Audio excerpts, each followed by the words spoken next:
Dear friends, നമ്മളിന്ന് discuss ചെയ്യുന്നത് kidney cancer ഉള്ള ആൾക്കാരിൽ ശരീരം കാണിക്കുന്ന പ്രധാനപ്പെട്ട ലക്ഷണങ്ങളെ പറ്റിയും അവ ടെസ്റ്റ് ചെയ്യാൻ വേണ്ടി യൂസ് ചെയ്യുന്ന ഡയഗ്നോസിസ് രീതികളെ പറ്റിയുമാണ്. അപ്പോൾ ഇത്തരം ആൾക്കാരിൽ ശരീരം കാണിക്കുന്ന ലക്ഷണങ്ങൾ ഓരോന്നും എന്തൊക്കെയാണെന്ന് നോക്കാം. ഒന്നാമത്തെ ലക്ഷണം ബ്ലഡ് ഇൻ ദ യൂറിൻ, അതായത് യൂറിനിൽ ബ്ലഡിൻ്റെ പ്രസൻസ് കാണപ്പെടുന്നു. രണ്ടാമത്തേത് pain in the side of the mid back, അതായത് അരയ്ക്ക് മുകളിലായിട്ട് നമ്മുടെ രണ്ട് സൈഡിലും കിഡ്നി സ്ഥിതി ചെയ്യുന്ന രണ്ട് സ്ഥലങ്ങളിലും എപ്പോഴും വേദന അനുഭവപ്പെടുന്നു.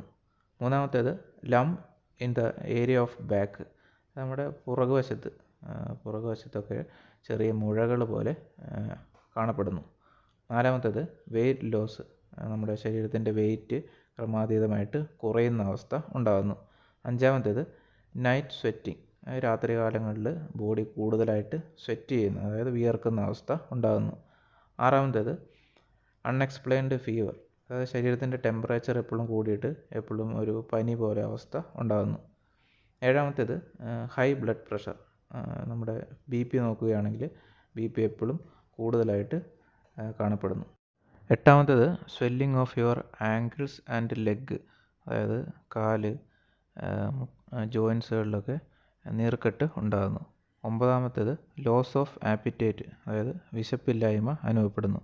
പത്താമത്തേത് low RBC count, blood test ചെയ്യുകയാണെങ്കിൽ ബ്ലഡിൽ RBCയുടെ അളവ് കുറയുന്നു, അതായത് അനീമിക്കായിട്ട് കാണപ്പെടുന്നു.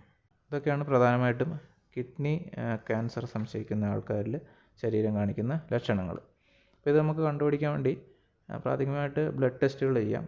CBC, അതുപോലെ തന്നെ കിഡ്നി ഫങ്ഷൻ ടെസ്റ്റുകൾ, അതുപോലെ തന്നെ യൂറിൻ ടെസ്റ്റ്, യൂറിനിൽ ആൽബുമിൻ തുടങ്ങിയ ഘടകങ്ങളൊക്കെ നോക്കാവുന്നതാണ്.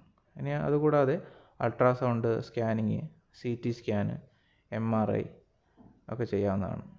ഇനി അതിലും കൂടുതലായിട്ട് നോക്കുകയാണെങ്കിൽ ബയോപ്സി എടുത്ത് ബയോപ്സി ടെസ്റ്റിങ്ങും നടത്താവുന്നതാണ്. ഇതൊക്കെയാണ് പ്രധാനമായിട്ടും ക്യാൻസർ കണ്ടുപിടിക്കാൻ യൂസ് ചെയ്യുന്ന ഡയഗ്നോസ്റ്റിക്സ് രീതികൾ.